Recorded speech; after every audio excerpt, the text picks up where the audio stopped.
Sveicināti! Es, Ēriks Niedre, priecājos jūs uzrunāt raidījumā par jaunāko laiku ēru mūsu valsts, mūsu sabiedrības vēsturē. No domām par neatkarību līdz neatkarības atgūšanai, līdz iestāšanās brīdim Eiropas Savienībā, līdz šodienai.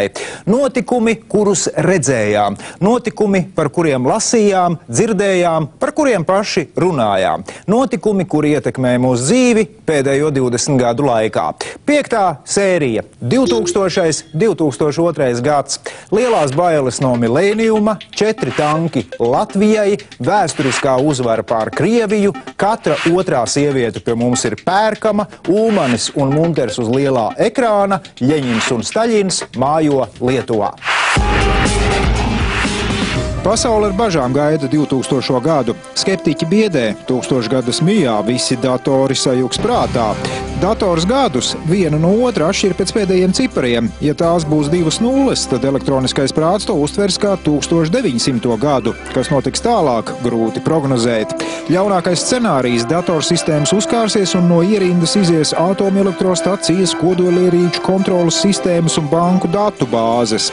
Realitātē gan vēlns nav tik briesmīgs, kā to mālē. Datorspeciālisti ir labi pastrādājuši un nekādi nopietni incidenti 1000 gadus mijā nenotiek. Taču bez nelaimēm 2000. gads neizpaliek. Barenca jūrā mācību torpēdas nejauša sprādziena rezultātā nogrimst Krievijas atomzemūdene Kurska. Daļa apkalpes iet bojā uzreiz, daļa tiek iesprostota nogrimušajā zemūdenē. Krievijas tālākā rīcība ir apbrīnojami lēnīga. Vispirms Krievu flote mēģina zemūdenes apkalpi izglābt saviem spēkiem, kaut gan piemērotas tehnikas tās rīcībā nav. Norvēģu un Britu ūdens slīdēju piedāvājums palīdzēt tiek pieņemts pēc vairāku dienu pārdomām. Tas ir par vēlu. Visi 118 apkalpes locekļi ir gājuši bojā. Tikpat traģiska katastrofa piemeklē arī Rietumu Eiropu. Parīzē nogāžas leģendārais aviolaineris Concorde. Visi 113. esošie cilvēki iet bojā. Katastrofas iemesls – pacelšanās brīdī lainera šasijas riepa tika sabojāta uz kādas atlūzes, kas mētājās uz skrejceļa. Viens gumijas gabals trāpa lidmašīnas motorā un tas aizdegas. Principā jau nelaimes gadījums, bet tik un tā Concorde laineri pēc pāris gadiem tomēr tiks noņemti no trases un kļūs par muzeju eksponātiem. Latvijai labas ziņas. Oficiāli tiek uzsāktas sarunas par mūsu iestāšanos Eiropas Savienībā. Saeima pieņem iestāšanās stratēģiju, valdībai regulāri jāatskaitās par tās izpildi. Vēl viens jaunums visiem eiropiešiem – tiek pieņemta pamattiesību harta. Cilvēkam ir tiesības uz dzīvību un nevienam nedrīkst tikt piespriests nāves sods. Cilvēku tirdzniecība un piespiedu darbs ir aizliegti. Visiem ir tiesības uz personas datu aizsardzību, taisnu tiesu, kā arī uz vārda un pārliecības brīvību. Tādi ir galvenie hartas principi. Vecajā Eiropā gan daudziem svarīgākas liekas ikdienišķas problēmas. Strauji ceļas degvielas cenas un tās jūtami ietekmē zemnieku un autopārvadātāju biznesu.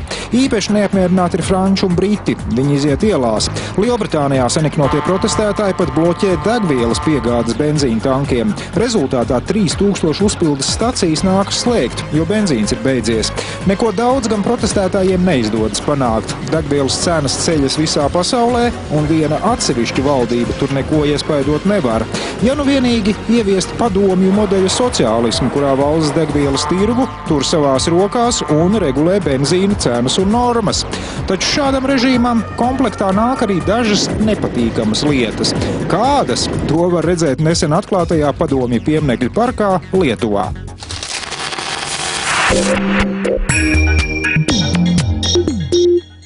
Padomju laiku pieminekļu parks. Ideja par to lietuviešu uzņēmējam Viljumam Maļinauskam ienāca prātā jau 90. gadu vidū. Tomēr ceļš no idejas līdz realizācijai izrādījās neparasti grūts. Iebilda gan nacionāli noskaņotie politiķi, gan katoļu baznīca. Argumenti – viss, kas saistīts ar komunistisko režīmu, ir noziedzīgs un tāpēc iznīcināms. Kāda tur Ļeņina pieminekļa izstādīšana? Tiem vieta vien teorētiskajā vēstures mēslainē vai pavisam reālajā pilsētas izgāstuvē.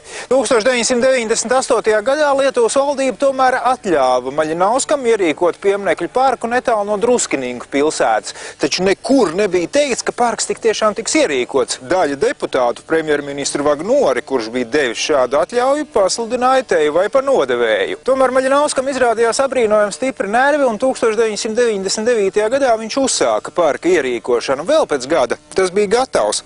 Proletariāta vadoņi Marks, Ļeņins, Staļins, bronzā lieti un granītā kalti. Pirmais čekas priekšnieks Feliks Edmundovičs Dzeržīnskis, Bariņš vietēja mēroga lietuviešu komunistu un vēl. Pavisam te ir 86 padomju laiku pieminekļi. Ej, skaties un brīnies, pie kādu tēlu kājām mēs savulaik esam likuši ziedus. Ar dažiem to autoriem parka saimniekam pirms pāris gadiem sanāca saķeršanās. Badīgie tēlnieki aģidās, ka papildus treknajiem komunistu honorāriem viņiem pienākas arī autoru tiesība atlīdzība. Pagaidām gan viņi neko nav saņēmuši. Māksla pieder tautai. Tā savulaik sludināja komunistu vadoņi, un parka saimnieks šim vecajam lozungam sliedz pievienoties. Ar laiku ekspozīcija tika papildināta. Tagad te ir gan gulagu nometnēm veltīts stūrītis, gan bibliotēka, gan aģitpunkts. Par piemiņu var iegādāties nozīmīti ar Ļeņina profilu, krūzīti ar PSRS ģērboni un pat mērglāzi atbilstoši katra vadoņa ietilpībai. Mārketings te darbojas pilnā sparā. Ir pat bērnu rotaļlaukums un neliels zoodārs ar pāviem, lamām un kamieli. Tas viss pa 20 litiem jau 4 latiem. Tik maksā ieejas biļete, un turistus tas tiešām interesē. Nedomāts, necerēts, bet pēdējos gados tieši Grūtu pieminekļu parks ir kļuvis par Lietuvas turismu objektu numur 1. Senās pilis un muzeji par tādiem apmeklētāju tūkstošiem var tikai sapņot. Parka dibinātājs Maļinausks 2001. gadā pat saņēma Ig Nobel balvu. It kā parodija par Nobel prēmiju, it kā diezgan nopietna starptautiska balva. To pasniedz par sasniegumiem, kas sākumā liekas smieklīgi, bet pēc tam liek padomāt. No vienas puses pieminekļu parks ir izklaide un ironisks atskats uz mūsu socialistisko pagātni. No otras skumjas atmiņas par komunistu valdīšanas laikiem, kad jau kāda brīvdomība bija aizliegta. Katrā ziņā uz pārdomām šie vecie pieminekļi tiešām rosina. Nemieri plosa ne tikai veco Eiropu. Arī potenciālajās jaunajās Eiropas Savienības valstīs cilvēki dumpojas. Latvijā lielākie nemieri cēlāji ir zemnieki, kuri prasa lielāku valdības atbalstu. Viņi pat bloķē dažus robežu kontrolas punktus, tādējādi radot problēmas autopārvadātājiem. Nemazākas problēmas šoferiem Briestrī galvaspilsētā. Tur uz dižu saiet pulcējas Eiropas rekonstrukcijas un attīstības bankas pārstāvji. Tāda mēroga pasākumu Rīga vēl nav pieredzējusi. Pilsētā pulcējas ERAB pilnvarnieki un to pavadošās personas, lai lemtu, kur un kā turpmāk ieguldīt naudu.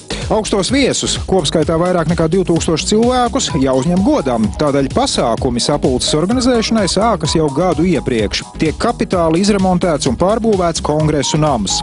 Svētki arī viesnīcniekiem un restorānu īpašniekiem. Ciemiņiem taču vajag kaut ko ēst un kaut kur gulēt. Kopumā pasākumu rīkošana izmaksā ap 3 miljoniem latu. Taču neapmierināto nav, ja nu vienīgi autovadītāji, kuriem nākas kādu brīdi pasēdēt sastrēgumā, dodot ceļu sanāksmes delegātiem. Apmierināti paliek arī sanāksmes dalībnieki. Tik labu uzņemšanu, kā Rīgā, līdz šim viņiem nesot gadījies piedzīvot. Pavisam pretējs viedoklis par Latviju ir Krievijai. Tā mums atkal pārmet fašisma slavināšanu un vēstures pārrakstīšanu. Kritikas iemesls tiesas priekšā stājas bijušais sarkanais partizāns Vasilijs Kononovs. Viņa vadītā vienība kara laikā visai barbariskām metodēm cīnījusies pret vāciešu atbalstītājiem vai par tādiem uzskatītajiem. Taču partizānu uzbrukumā bojā gāja arī mierīgie iedzīvotāji. Krievija nostājas apsūdzētā pusē un pasludina Kononovu par nelokāmu cīnītāju pret fašismu. Akcijā Brīvību Kononovam iesaistās arī Kremlim opozīcijai Latvijā esošie nacionāli bolševiki. Vairāk šīs organizācijas biedri iebruka Pēterbaznīcas tornī un piedraud uzspridzināt ar līdzi paņemtajām granātām. Viņu prasības – atbrīvot ieslodzījumā esošos biedrus, kara veterānus un atteikties no virzības uz NATO.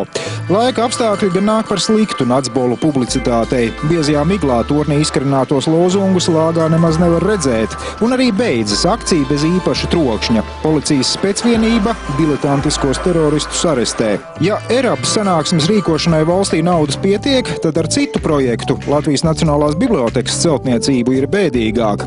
Tas, ka biblioteka ir vajadzīga, visiem ir skaidrs, taču nav skaidrs, kur ņemt līdzekļus tās būvēji. Varianti tiek piedāvāti dažādi. Valdība piedāvā pieskaitīt noteiktu summu Latvenergo rēķiniem, tādu kā elektrības nodokli, ko novirzītu bibliotekas celtniecībai. Valsts prezidenti ieminas par nodokli luksusa precēm. Nopirki, piemēram, dārgu televizoru, pāris latus ziedo Gaismas pilī. Ko par to visu saka deputāti, kam jāpieņem galīgais lēmums? Neko. Nekādu kompromisu meklēšana. Vienkārši bibliotekas celtniecība tiek atlikta līdz labākiem laikiem. Izrādās, ka tauta pati spēja parūpēties par svarīgu lēmumu pieņemšanu. Lai nepieļautu Latvenergo privatizāciju, tiek rīkota parakstu vākšana. Rezultāti ir negaidīti pārliecinoši. Vajadzīgo 130 000 parakstu vietā savākta gandrīz 300 000. Sabiedrības viedoklis ir tik nepārprotams, ka šādos apstākļos referendumu rīkot vairs nav lielas jēgas. Politiķi piekāpjas un atsakās no Latvenergo privatizācijas plāniem. Turpmākā diskusija par Latvenergo notiks nevis par uzņēmumu privatizēšanu vai neprivatizēšanu, bet gan par tā monopolu saglabāšanu vai likvidēšanu. Tā būs diskusija par izvēli starp konkurence un brīvo tirgu vienotā atvērtā Eiropā un valstiski sociālistisku stagnāciju Krievijas pažobelē. Vai valdībai nebūtu beidzot laiks ne tikai deklarēt acīm redzamo izvēli, bet arī precīzi un izsmeļoši izskaidrot un pamatot, kā iecerēts likvidēt elektroenerģijas monopolu, kas var nākt vietā un ko no šādiem pārkārtojumiem iegūs valsts iedzīvotāji. Kamēr vieni skaita parakstus pret Latvenergo privatizāciju, citi skaita pašus skaitītājus. Latvijā notiek pirmā neatkarības laiku tautas skaitīšana. Rezultāti nav diezko iepriecinoši. Salīdzinājumā ar 89. gadu, tad notika iepriekšējā skaitīšana, mūsu skaits ir samazinājies par 10%. 2 375 000. Tik daudz iedzīvotāju ir Latvijā. Valmiera kļūst par pirmo pilsētu Latvijā, kas naktīs aizliedz alkoholisko dzērienu tirdzniecību. Valdība un parlaments pēc tam ilgi diskutēja, vai pašvaldība vispār drīkst pieņemt tik nopietnu lēmumu. Drīz vien valmieriešu piemēram sekos visa Latvija. Lai nācija nenodzertos, tiks pieņemts likums, ka veikali alkoholu drīkst tirgot tikai līdz 10:00 vakarā. Latvijas armija kā dāvinājumu saņem čehu tankus, 3 gabalus, gluži kā īstus. Patiesībā tie arī ir īsti, tikai nav domāti karošanai. Latvijas armija tankus plāno izmantot kā uzskates līdzekli. Saka, lai karavīrs zina, kā izskatās tanks un kādu troksni tas rada. Tad īstā kaujā nebūs bail no pretinieku bruņu tehnikas. Par tankiem Latvijai nav jāmaksā, par to atvešanu gan 57 000 latu. Rīga piedzīvo terora aktu. Gaišā dienas laikā Universāla veikalā Centrs viens pēc otra nogrāna 2 sprādzieni. Bumbas bija ievietotas veikala mantu glabātuvē. Vairāk nekā 30 cilvēki guva ievainojumus, bet mantu glabātuves darbiniece gāja bojā. Iespējamo vaininieku policijai gan vēlāk izdevās aizturēt, taču terora akta motīvs tā arī palika neskaidrs. Biznesa attiecību kārtošana kriminālām metodēm vai kas cits. Pirmo reizi pa ilgiem laikiem publika stāv rindā, lai noskatītos jaunu latviešu mākslas filmu Aigara Graubas Baiga vasara. Kino stāsta par padomju karaspēku ienākšanu Latvijā 1940. gadā. Sižets ir panaivs, arī ar milzu budžetu filma nevar lepoties, bet tik un tā visi ar interesi to skatās un pēc tam savā starpā pārspriež. Tas taču ir mūsu kino. Latvija debitē Eirovīzijas dziesmu konkursā. Norises vieta – Stokholma. Ko uz turieni sūtīt? Protams, labākos no labākajiem. Grupu Prāta vētra. Puiši abur publiku, uzstājas godam un ar dziesmu My Star izcīna augsto 3. vietu. Maksimālo punktu skaitu mūsējiem piešķir balsotāji no Igaunijas, Somijas, Norvēģijas un Beļģijas. Pasaules hokeja čempionāts norisinās tepat netālu, Sanktpēterburgā. Mūsu komandai pati principiālākā ir spēle pret Krieviju. Pretiniekiem laukumā NHL zvaigznes ar krievu raķeti Pāvelu Burē priekšgalā. Rezultāts ir sensacionāls. Latvija uzvar ar 3-2. Lielā mērā pateicoties mūsējo vārdsargam Artūram Irbem. Visa Rīga līksmo, fani maršē pa ielām un skandē Irbi par prezidentu.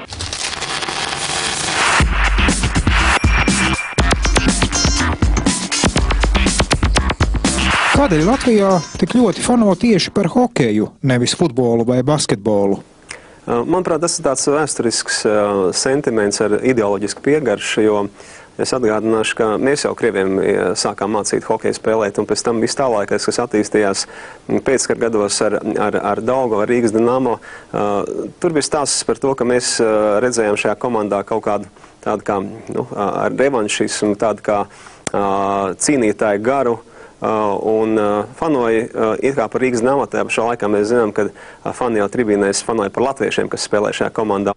Vai mūsu hokeisti ar savu spēli ir pelnījuši tādus fanu pūļus? Ja nebūtu pelnījuši, nebūtu šie fani. Un fani ir tāds kā indikators, kas parāda, ka viss ir pareizi. Ja komanda labi spēlē, ja pat zaudē, bet labi spēlē, ja cenšas, ja atdod sev visu šai cīņai, tad ir arī līdzjūtējs, jo līdzjūtēji piemānīt nevar. Un tas ir tas, kas acīm redzot vispilgtāk parāda šo Latvijas hokeja fenomenu. Eiropas Savienība tiek paplašināta un līdzinējie vadības principi vairs īsti neatbilst jaunajai situācijai. Kā nekā dalību valstu ir kļuvis par 10 vairāk un nākotnē to skaits vēl palielināsies. Kā izdarīt tā, lai visi būtu apmierināti un laimīgi? Jaunos vadības principus iestrādā tā saucamajā Nicas līgumā. Tas paredzēja izmaiņas Eiropas Savienības institūciju struktūrā, bet pats galvenais noteica dalību valstu balsošanas kārtību un kā tiek skaitītas balsis. Jaunā kārtība paredzēja lielāku svaru tā saucamo veco un bagāto valstu viedoklim. Taču, kā izrādījās, ne visi par to bija sajūsmā. Līdz šim latviešiem Īrija asociējusies tikai ar īru pabiem Vecrīgā un Ginesalu. Tagad īri ir tie, kas var aizlikt kāju priekšā Latvijas ceļam uz Eiropas Savienību. Referendumā par Nicas līguma apstiprināšanu 500 000 īrijas pilsoņu nobalsoja pret, un ar to pietika, lai Eiropas Savienības paplašināšanās process būtu nobremzēts. Arī tā ir demokrātija. Kādēļ gan īri tā rīkojās? Un galu galā ilgu laiku tieši Īrija bija viena no trūcīgākajām Eiropas valstīm un no nabadzības tā lielā mērā izkļuva tieši ar Eiropas Savienības atbalstu. Vai tiešām viņiem žēl, ka tādu pašu palīdzību saņems austrumeiropieši? Zināmā mērā tā tomēr ir taisnība. Nicas līgumā formulētie Savienības pārvaldes principi cilvēkus interesē mazāk, kuram gan bija laiks un vēlēšanās lasīt visu līguma tekstu. Eiropas Savienība, redzot šādu protesta balsojumu, izdara secinājumus un veic skaidrošanas darbus. Saka, dārgie īru draugi, jūs netiksiet apdalīti. Un vispār, kādēļ gan jūs tā darat pāri jaunajām dalību valstīm? Īri tā kā nokaunas un pēc gada nākamajā referendumā tomēr atbalsta Nicas līgumu. Paradoxālā kārtā pēc pāris gadiem tieši Īrija kļuva latviešiem par tādu kā apsolīto zemi. Tūkstošiem cilvēku devās uz turieni peļņā. Nicas līguma parakstīšana ir vēsturisks notikums, taču to aizēno 11. septembra terora akti Savienotajās valstīs. Arābu izcelsmes teroristi nolaupa vairākas pasažieru lidmašīnas un 2 no tām ietriecas Ņujorkas pasaules tirdzniecības centra torņos. Gandrīz visa pasaule sastingst šausmās pie televizora ekrāniem, vērojot tiešraides kadrus. Gandrīz 3000 bojā gājušo. Tāda ir baisā statistika. Atbildība par tiem uzņemas starptautiskā terorista organizācija Al-Qaida un tās vadītājs Osama bin Ladens. Viņš var justies apmierināts. Amerika ir apkaunota, bet avio kompānija bizness visā pasaulē nonāca kraha priekšā. Cilvēkiem teroristu dēļ jau tā bail lidot, bet papildus problēmas vēl rada arī īpašie drošības pasākumi lidostās.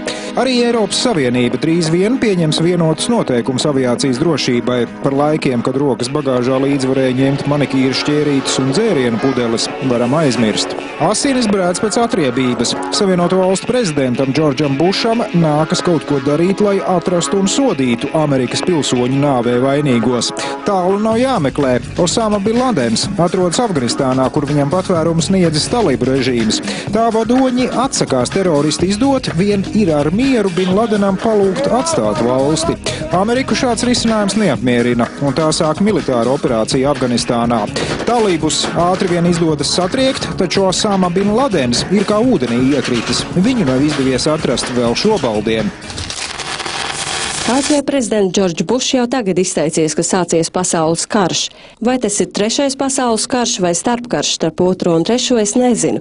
Karš ir sācies. Kara eskalācija ļoti lielā mērā atkarīga no tā, vai amerikāņi ievēro starptautiskās konvencijas, kuras paši ir parakstījuši, vai viņi ievēro ANO un tās statūtus, vai arī uzskatīs, ka trešā teroristu lidmašīna ietriecās ANO un tās vairs nav. Traģiskie terorakti Amerikā paradoxālā kārtā nāca par labu Latvijas mērķim iestāties NATO. Vēl pirms gada rietumvalstis visai izvairīgi vērtēja Latvijas izredzes pievienoties aliansei, taču tagad viss bija mainījies. Sākoties karam pret terorismu, svarīgs bija arī mazo valstu atbalsts. Taču visai drīz sapratām, pievienošanās NATO nav dāvana, arī mums pašiem jādodas uz karstajiem punktiem. Traģiskie notikumi Ņujorkā visu vienā mirklī mainīja. Par ienaidnieku numur 1 kļuva starptautiskais terorisms, bet cīņā pret to sabiedroto nekad nevar būt par daudz. Jau 2 mēnešus pēc terora aktiem NATO publiski pauž atbalstu Latvijas iestājai aliansē. Pārsteidzošā kārtā arī Krievijas nostāja vairs nav tik kategoriska kā agrāk. Teroristu netrūkst arī Krievijā, tādēļ Maskava ir gatava šajā jomā ar NATO sadarboties. Tiesa, drīz vien Kremļa jūtas pret NATO un Baltiju tajā atkal atsals. Ne visi Latvijas iedzīvotāji priecājas par NATO paplašināšanu.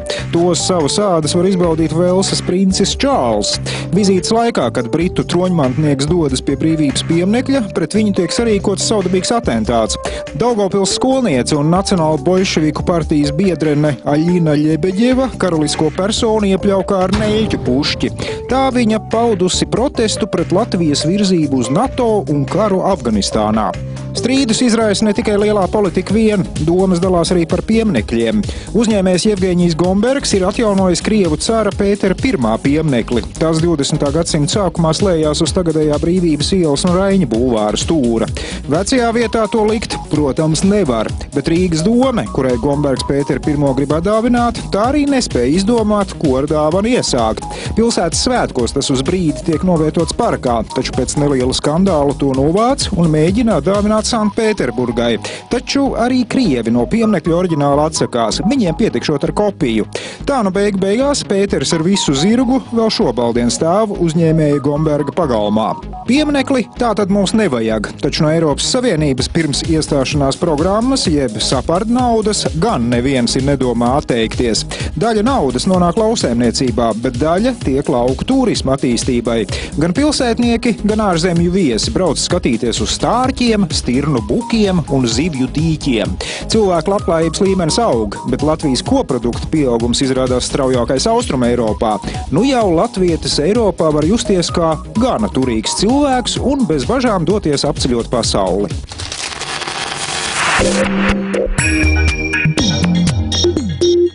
Gadu tūkstošu mija laiks, kad ceļojums uz ārzemēm varēja atļauties ne tikai izredzētie vien. Cilvēki sāk vairāk pelnīt, radās aizvien jaunas turisma kompānijas, kas konkurences apstākļos bija spiestas nolaist cenas. Nu jau pat pensionāri varēja atļauties nosacīt tos ceļojumus uz Čehiju un Vāciju, kas maksāja 150 latus.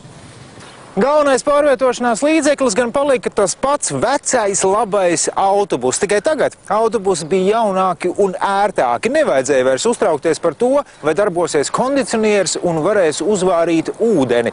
Pieredzējušākie ceļotāji gan zināja, ka par ērtībām vajag parūpēties laikus. Ja gribēsi izgulēties, vienam pasažierim nepieciešamas 2 sēdvietas. Labākie ceļojuma biroji jau automātiski turistam piedāvāja 2 sēdvietas. Netik labajos par otru bija jāpiemaksā. Savādāk, ja gribēja izstiepties, nācās gulēt šeit, ejā pa vidu. Sākumā ceļojuma biroji piedāvāja traukt ar autobusiem līdz pat Eiropas otrai malai, Francijai un Spānijai. Vēlāk šāda prakse atmira, pārāk tāls un nogurdinošs ceļš. Ērtāk bija lidot un pēc tam pārsēsties autobusā. Tomēr tuvākajos maršrutos Austrum Eiropa, Vācija, Austrija, autobus palika galvenais transporta līdzeklis. Īpaši ceļotāja kategorija – hokeja fani. Ja pasaules čempionāts notika tikpat Eiropā, tad ceļā devās autobusu kolonna ar fanu simtiem un tūkstošiem. Ēdamo un pats galvenais dzeramo ņēma līdzi. Nekur citur tik lēta šņabja un konservu nebija. Lai nerastos problēmas ar muitu, šņabi pildīja minerālu ūdens pudelēs. Nebija paredzēts, ka Vācijā viena persona varētu ievest spaini vodkas, taču ar likumīgo litru fanam, protams, bija par maz. Tas tika iztukšots jau pirms Lietuvas robežas sasniegšanas. Arvien pieprasītāki kļuva čarterreisi uz siltajām zemēm – Grieķiju, Kipru, Ēģipti. Īpaši pieprasīta bija Turcija. Iemesls – zemās cenas. Ja paveicās, Turcija varēja izbraukāt par mazliet vairāk nekā 100 latiem. Protams, uz augsta līmeņa servisu par tādu cenu cerēt bija grūti, taču ar sadzīves ērtībām mūsu cilvēku nenobiedēsi. Zemajām cenām bija vēl kāds izskaidrojums. Laikrakstos parādījās turismam veltītās lapas, un tajā pēdējā brīža piedāvājumi. Grupu uz Turciju gandrīz nokomplektēts, pēc 4 dienām jālido, bet vēl 2 vietas palikušas brīvas. Tās turisma kompānija ir gatava notirgot par puscenu. Ja vari pāris dienās saposties ceļā, kāpjam lidmašīnā un laižam! Turisti brauc ne tikai no Latvijas uz Eiropu, bet arī no Eiropas uz Latviju. Īpaši ārzemju turisti tiek aicināti apmeklēt Rīgas 800 gadas svinības, kas notiek augustā. Tie, kas atbrauc, nav vīlušies. Tāda mēroga pasākumu Latvijas galvaspilsēta vēl nav piedzīvojusi, un tādas ļaužu masas arī nē. Svētku galvenajā dienā tiek lēsts, ka pilsētas centrā apgrozās miljonus cilvēku. Rīgas svētki ir pat tiešām grandiozi. Pilsētas centrā uzstājas dejotāji un dziedātāji, tepat uzstādīts arī garš ēdienu degustācijas galds. Pie Brīvības pieminekļa visas dienas garumā notiek lielā kopdziedāšana, bet pa kanālu kuģo laivas un plosti ar dažādu laikmetu personāžiem. Vakarā iespējīgs salūts 20 minūšu garumā. Smaga diena krodziniekiem. Viņi nav rēķinājušies ar tādu tautas pieplūdumu, un jau pusdienu laikā visi vecrīgas krogi ir izēsti tukši. Durvis ver vēl viena jaumbūve. Norvēģu kompānijas Linstow International kapitāla pārbūvētā viesnīca Latvija. No vecās padomju laiku ēkas tajā palicis vien nosaukums – karkas un pamati. Viss pārējais būvēts no jauna, no stipri modernākiem materiāliem. Nav aizmirsts arī kazino, naktsklubs un bārs viesnīcas augšstāvā ar lielisku skatu uz pilsētu. Laipni lūdzam, dārgie viesi!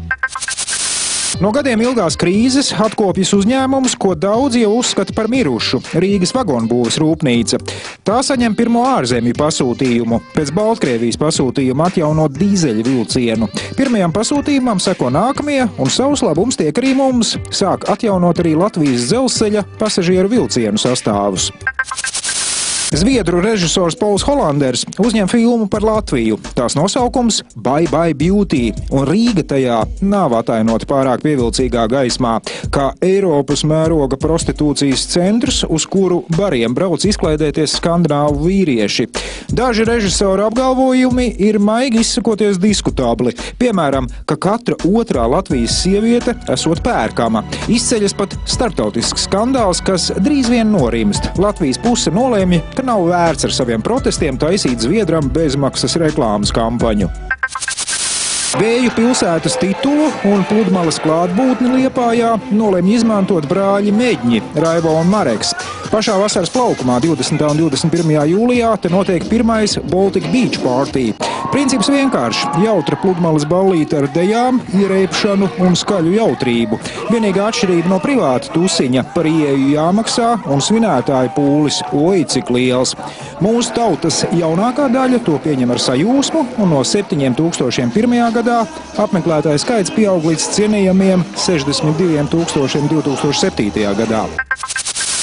Latvijas bankas prezidents Einārs Repše paziņo, ka vairs nespēja noraudzīties uz Latvijas politikā notiekošajām nejēdzībām. Tādēļ viņš nolēmis dibināt jaunu partiju un kļūt par tās vadītāju. Taču, lai tas notiktu, tautai ir jāsmet naudiņa viņam vienreizējām honorāram. Tas nodrošinātu jaunā politiķa neatkarību no lielo sponsoru vēlmēm. Politiskie konkurenti un politologi šausminās, kā nu tā var. Taču cilvēki tiešām ziedo. Neoficiāli, kā vēlamā summa minētais $1 miljons gan nesavācas, taču 277 977 lati, 49 950 ASV dolāri, 3732 eiro un 373 Kanādas dolāri Repšes kontā iebirst gan.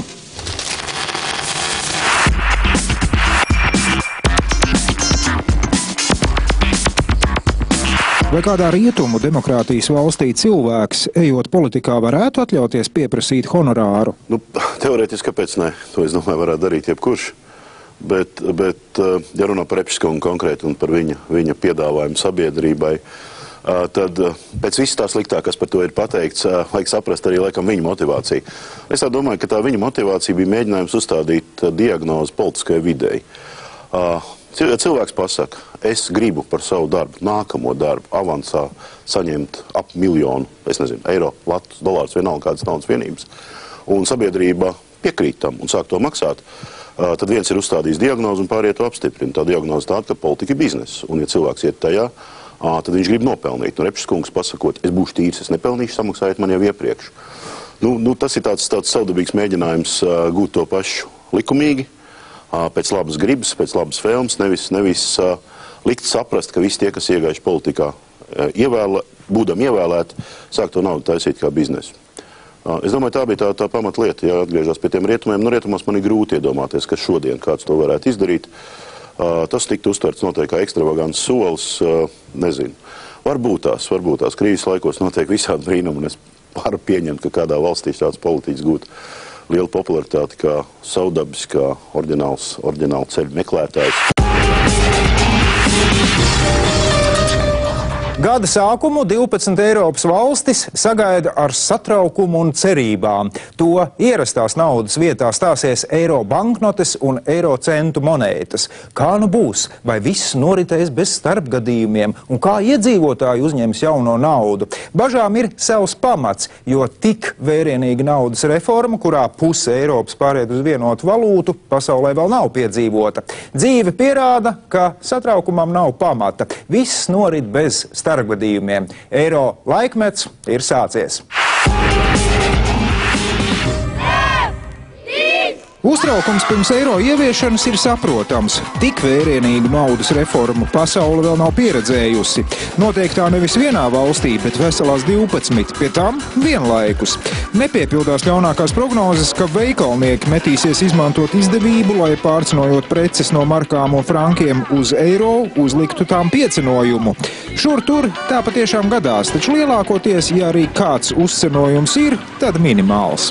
No dabas katastrofām gan eiro nevienu nepasargā.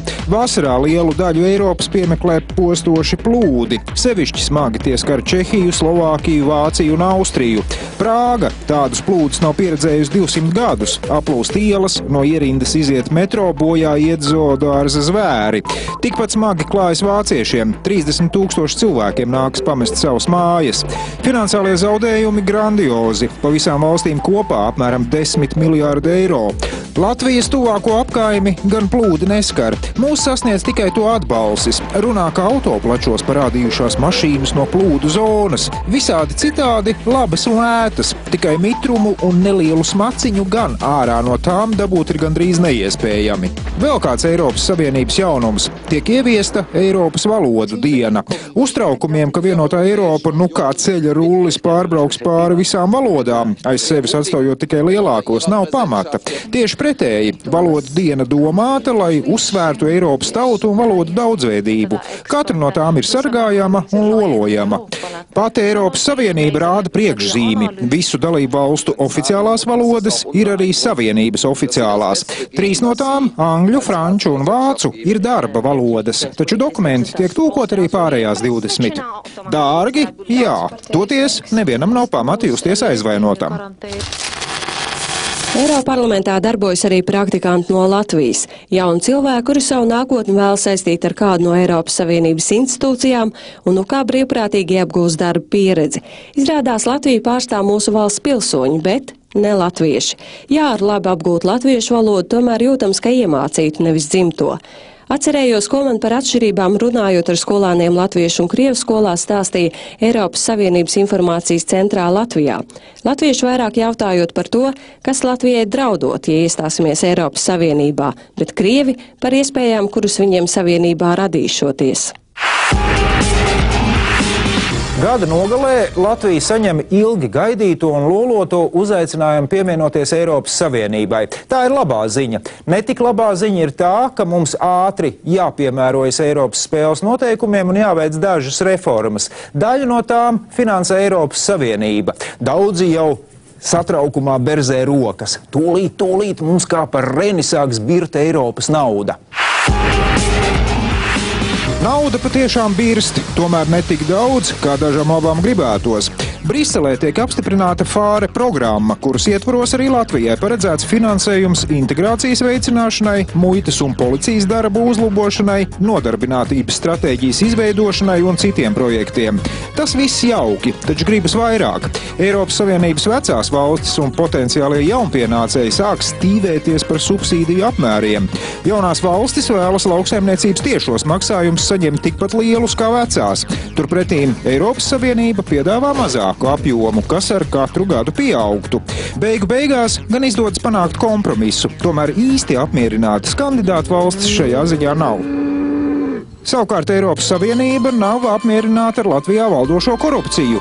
Reaģējot uz pārmetumiem, Latvija beidzot apņemas izveidot īpašu iestādi. Tās nosaukums – Korupcijas novēršanas un apkarošanas birojas, saīsinājumā KNAB. Sākums daudzsološs, tikai tālākie notikumi arvien vairāk sāk atgādināt komēdiju. Politiķi spriež un spriež, taču nekādi nevar atrast birojām gana cienīgu vadītāju. Kandidāti tiek brāķēti viens pēc otra. Tam nav pieredzes, šim reputācija ne tāda, tam tur vēl kāda cita vaina. Viens pēc otra tiek rīkoti konkursi un tikai 4. beidzot tiek atrasts vīrs, kas pēc vairākuma domām derētu KNAB direktora krēslam. Līdzinājais drošības policijas priekšnieka vietnieks Guntis Rutkis. Viņš gan nostrādās tikai gadu, un tad amatu atstās veselības problēmu dēļ. Un komēdija ar nosaukumu Meklējam KNAB direktoru atsāksies ar jaunu sparu. Kandidātus veitīs nes cik reizes, līdz apstāsies pie Alekseja Loskutova, kuru arī pēc pāris gadiem patrieks. Latvijai steigšus arī jāiemācās glabāt noslēpumus, gan savus, gan vēl jau vairāk svešus. Šādu ieteikumu saņemam ceļamaizei reizē ar Prāgas sametā izskanējušo uzaicinājumu iestāties NATO. Nāks pārskatīt līdzinējo valsts noslēpumu glabāšanas kārtību un noslēgt pieeju slepenai informācijai nepārāk uzticamām personām. Kā nekā, tagad mūsu rokās nonāk arī NATO dokumenti, kuru pazaudēšana var radīt lielas nepatikšanas visai aliansei. Tomēr kopumā ar piemērošanos NATO prasībām mums sokas labāk nekā piemērošanos Eiropas Savienības noteikumiem. Varam pat palepoties ar to, ka Latvija iestāšanās sarunas ar NATO sāka pati pirmā no jaunajām valstīm. Vēl viens iemesls lepnumam – NATO rīkotajā bērnu zīmējuma konkursā ar nosaukumu Droša pasaule uzvar meitene no Latvijas – valcēniete Sabīna Dreimane. Viņas zīmējums tad arī tiek iekļauts vēsturiskā Prāgas samita pastkaršu komplektā. Kā viens no iemesliem, kādēļ Latvija Latvijai jāiestājas NATO, tiek minēts tas, ka ārvalstu investoriem labāk patiks naudu ieguldīt valstī, kas ir kolektīvas aizsardzības sistēmas daļa. Tā teikt, tad viņu nauda būs drošībā. Var jau būt, ka investoriem tas tiešām ir no svāra. Taču arī bez ārzemju investīcijām Latvijā parādās ar vienu jauni un jauni uzņēmumi, un daudz no tiem piedāvā līdz šim neredzētas izklaides.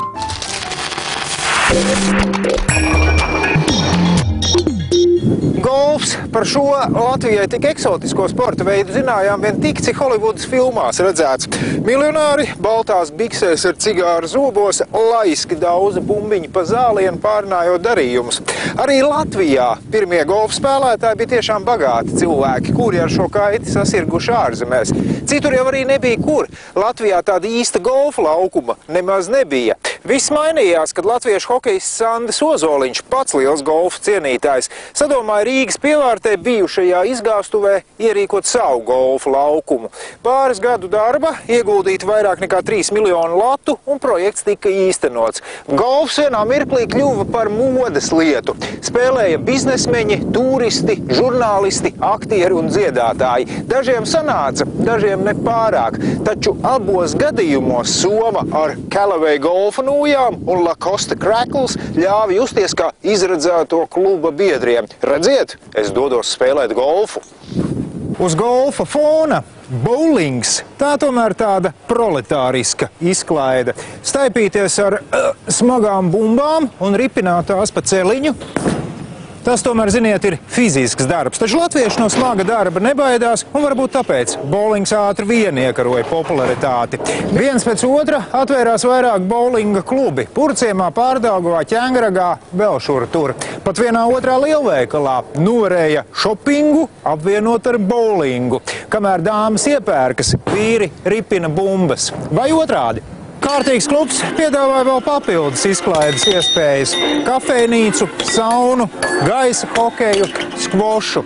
Bowlinga zālē varēja atzīmēt vārdu un dzimšanas dienas. Nu, ko tas sēdēs pie galda, ēdīs un dzers? Labākai dā, sadalāmies komandās un izkustamies.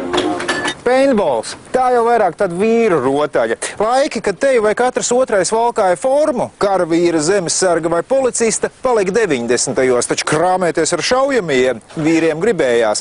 Paintballs šādu iespēju piedāvāja pēc pilnas programmas. Puišu kompānijas uzlika aizsargmaskas, ņēma rokās krāslodīs šaujamos un izgāja uz kartakas. Aci pret aci, stobru pret stobru. Kurš izmanīgāks un veiklāks, tas izšauj pirmais. Kurš lempīgāks, tam jaka ar krāsu un viņš skaitās beigts. Sākumā kara spēles norisinājās slēgtās telpās, pagrabos un citos nomaļos stūros. Pieaugot pieprasījumam, attīstījās arī infrastruktūra. Nu jau kārtīgs paintball laukums atradās zem klajas debesis, un tajā bija vairākas būves, lai spēlētājiem būtu kur slēpties un ko aizstāvēt. Ļoti populāri izklaide korporatīvajos pasākumos un lieliski iespēja beidzot paņemt uz graudu priekšnieku. Kartings – vēl viena atrakcija, ko tā vien šķiet radīs uzņēmumu personāla daļu vadītāju dievs. Ideāls veids, kā stiprināt kolektīvu, noskaidrot patiesos līderus, veicināt konkurenci un tādā garā komandas ceļojošie kausi, turklāt tādā nepiespiesti rotaļīgā gaisotnē.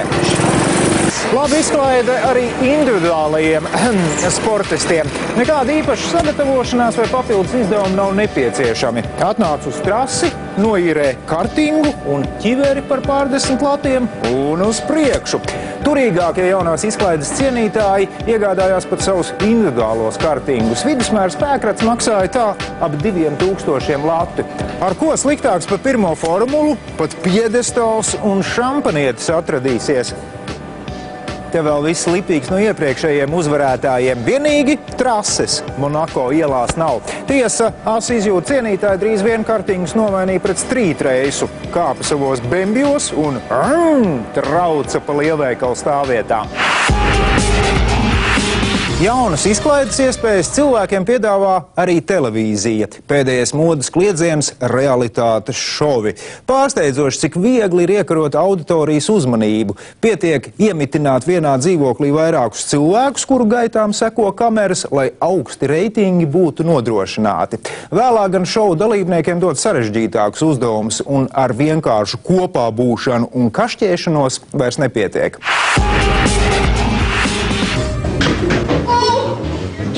Realitātes šovu uzdevums - panākt, lai skatītājs sēž pie televizora kā pielipis un laiku pa laikam tērē naudiņu, balsojot par vai pret kādu no šova dalībniekiem.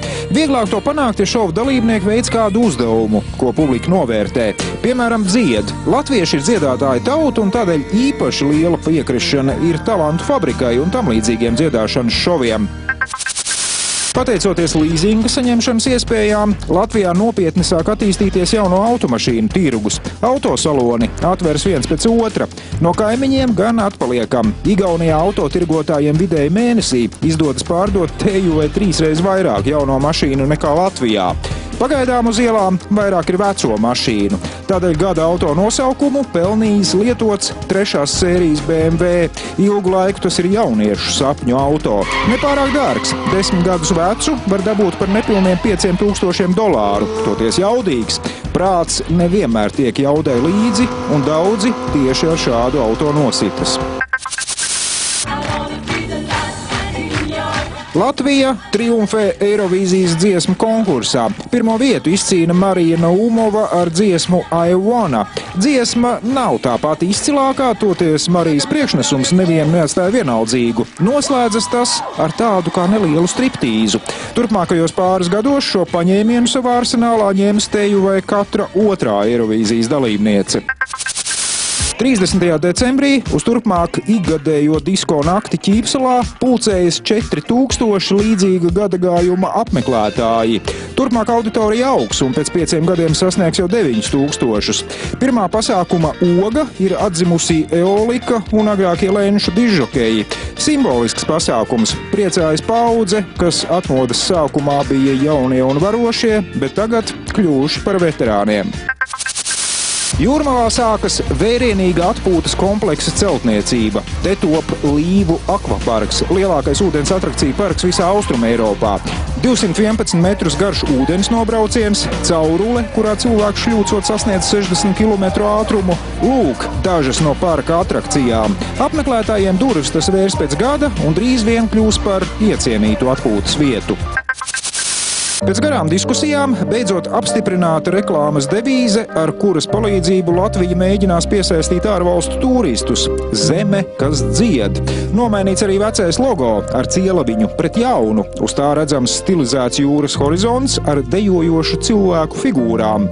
Devīze gan izpelnās kritiku kā neizteiksmīga, savukārt logo cilvēciņus asprāši salīdzina ar dzērājiem. Paralēlis izrādās pravietiskas, jo pēc pāris gadiem tieši ierēbis britu vīrietis kļūs par vidējo statistisko turistu mūsu zemē. Vai Latvijā ir speciālisti, kas spēj skaidri definēt, pamatot un aizstāvēt savu viedokli par valsts tēla centrālajām vērtībām? Ja ir, tad kāpēc ārzemnieki zīmīgi smīkņā par Rīgai 800 logo, dēvējot to par kardiogrammu? Kāpēc par Rīgas simbolu te izvēlēts gailis, kas tik lieliski asociējas ar petuhu vai koku?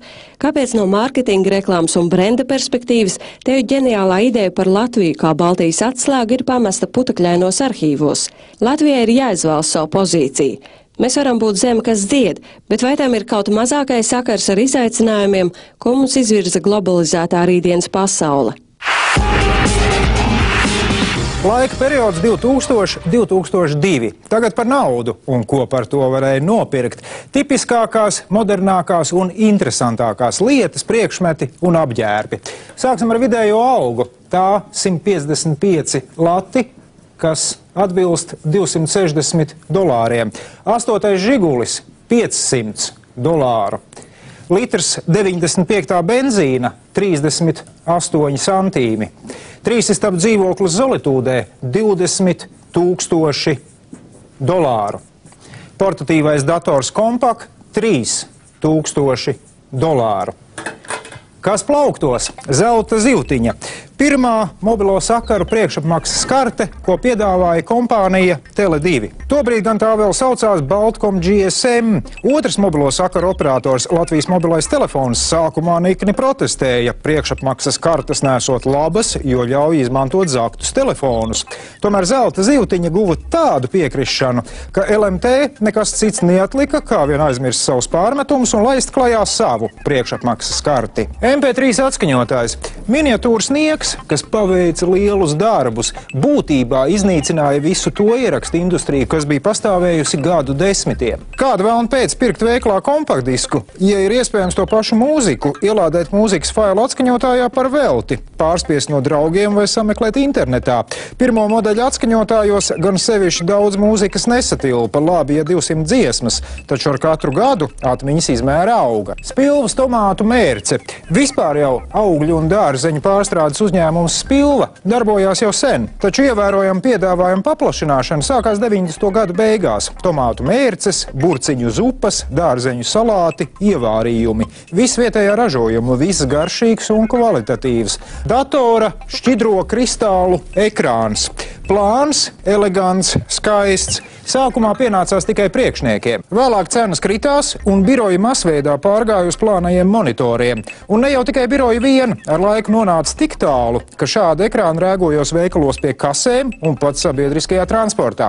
Jau no 80. gadiem pazīstamos skrituļdēļus nomaina daudz ērtāka un stabilāka konstrukcija – skrituļslides. Ja esi gados jauns un neesi tīzlis, tad tā bija goda lieta – pārvietoties ar skrituļslidām. Lielākie meistari priekšroku deva dārgiem modeļiem ar sevišķi izturīgiem un maināmiem ritiņiem. Diletanti iztika ar veikalos pirktajām vai meža parkā iznomātajām. Automašīnu individuālās numura zīmes. Nu kā izdarīt tā, lai mans auto atšķirtos no kaimiņu vāja? Jānopērk īpaša numura zīme ar uzrakstu Ēriks. Ieraudzīs tādu uz ielas un uzreiz būs skaidrs, kas sēž pie stūres. Vai vismaz radīsies viela pārdomām, piemēram, ieraugot numuru Super. Katrā ziņā nepamanīts spēkrats noteikti nepaliks. Lēts šis prieks nebija, maksāja 500 latus. Sākumā tas likās dārgi, taču ar laiku gribētāji saradās tik daudz, ka cenas nācās pieckāršot. Digitālā fotokamera. No vienas puses ērti, ja kaut ko ieraugi, uzreiz spied pogu, nepatiks bilde, vēlāk izdzēsīsi. Pazuda īpašā fotografēšanas sajūta, ko radīja vecās filmiņu kameras. Tad 3 reizes bija jāpadomā pirms knipsēt, lai velti neizniekot filmiņu. Apģērbs. Ikdienā tas top brīvāks. Džinsi, krekli, topi. Ja kungam jāizskatās solīdi, viņš vairs nemetas pārdrošos eksperimentos un izvēlas klasisko uzvalku. Aktuāls kļūst arī amerikāņu 80. gadu seriāls Dinastija. Tajā 25-35 gadus veci cilvēki smeļas idejas par to, kā bija toreiz. Modē kokteļkleitas, paplašināta plecu daļa un lielas bantes apakšā. Tās sievietes vēl pēdējā brīdī pirms ballītes nopērk humpulās. Savas tendences modē ievieš arī princeses Diānas pāragrā nāve. Sievietes, cenšoties kopēt Diānu, cenšas ģērbties konservatīvāk un dažkārt arī vecmodīgāk. Tā bija dokumentālā seriāla Atgriešanās Eiropā 5. sērija. Nākamajā reizē 2003.–2005. gads. Melnais Kārli, tev nav taisnība, latviešu futbolisti Eiropas čempionātā, receptes ierēbušu draugu glābšanai, uz Berlīni par 5 eiro, Eirokomisāra meklējumi, nekustamo īpašumu bums. Visu labu, līdz nākamajai sērijai!